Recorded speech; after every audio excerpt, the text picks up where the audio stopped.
welcome to the Stitching Cafe. Today I'm going to share with you one of my favorite meatloaf recipes.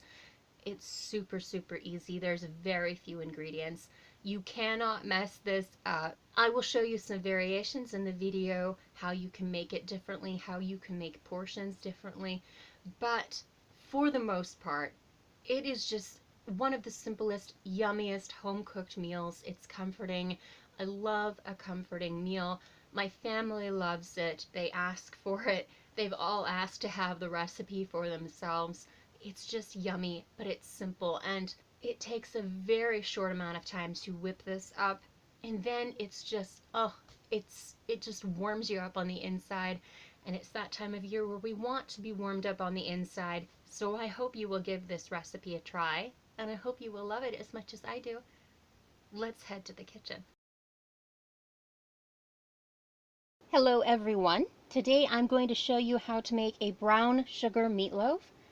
This is one of my staples. I have two different meatloafs I like to make between, so I'll show you the other one later on, but for today, this one is so simple and yummy.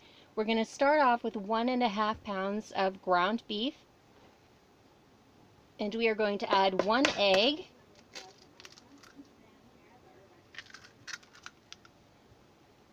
then I'm going to add in 1/4 cup of breadcrumbs. These are gluten-free breadcrumbs. So this is gluten-free optional. If you have regular breadcrumbs you want to use instead, that's perfectly all right. Then I'm going to add in 2 tablespoons of ketchup, 2 tablespoons of milk. This is lactose-free milk. And then we have 1 teaspoon of Italian seasoning and 1 teaspoon of dried onion flakes. And now I'm going to fold this all together. I have to admit, this is not the prettiest sight to see or the prettiest sound to hear while you are making this, but the smell coming up at me right now reminds me of like McDonald's hamburger or a cheeseburger. It's very, the onion and the Italian mixed with the ketchup, it all is just, it smells really good. So now I am going to move this aside, and I'm going to put this mixture into my loaf pan, my already greased loaf pan.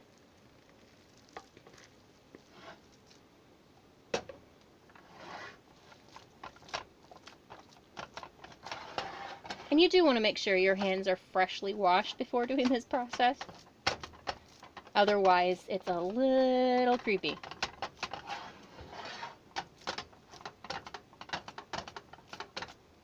So you just want to flatten this out in the pan.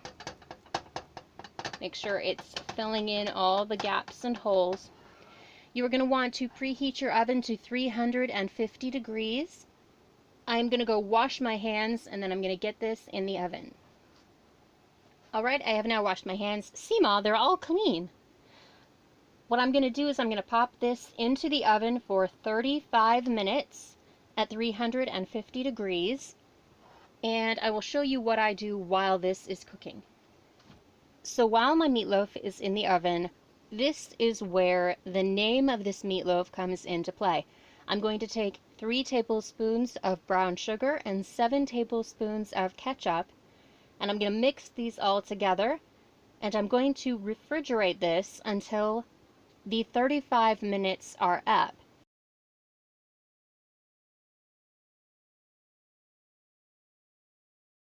Like I said, we're going to refrigerate this until the meatloaf comes out, and then we are going to coat this on the top. So I'll show you what I do when I do that part. We'll come back in a few minutes, and you'll see the yummy goodness coming together. Something worth noting, while the meatloaf is cooking in the oven, it's going to take about an hour total from start to finish. I'm going to prep these red potatoes by rinsing them and spraying them, putting them on a pan, and baking them for about 45 minutes until they're baked and soft in the middle. This will be my side dish along with some steamed vegetables. I love making extra potatoes whenever I make them so that I have some leftovers in the fridge because they are so easy to dress up later on or to fry. I love to slice them and fry them again. So that's something to keep in mind when making this meatloaf. The potatoes are a great side dish. Alright, so this is now cooked for 35 minutes. I'm going to take my topping and I am going to coat this meatloaf with this topping. Again, this is the brown sugar and ketchup mixture. You just want to just spread it across the top. And now you're going to cook this for an additional 25 minutes.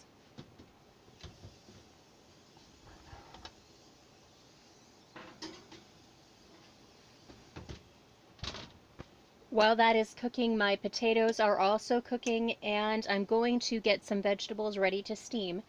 And then I'll come back when the meatloaf is ready to pull out.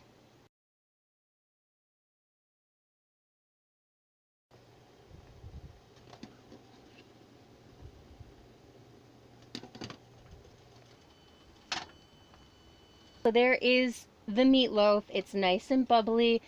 This is going to taste so good. This will make 6 portions. You can slice this. You can eat it in a sandwich later on if you don't need to eat all of this in the first go. It is so good. You're going to need to let this cool for about 5 minutes before cutting it. I did forget to mention that you can make this into easier portions if you want to. You can use a muffin pan. Make up little balls, press them into the muffin pan, and you just cook that for 20 and then 20. So I've done that as well. It makes it very easy to just pop one on a plate, put a potato on the plate. It's really good. I hope you enjoy it. Let me know what you think if you try it. Thanks for stopping by, for liking, subscribing, or commenting. I love hearing from you. Until next time, guys, bon appetit and ciao for now.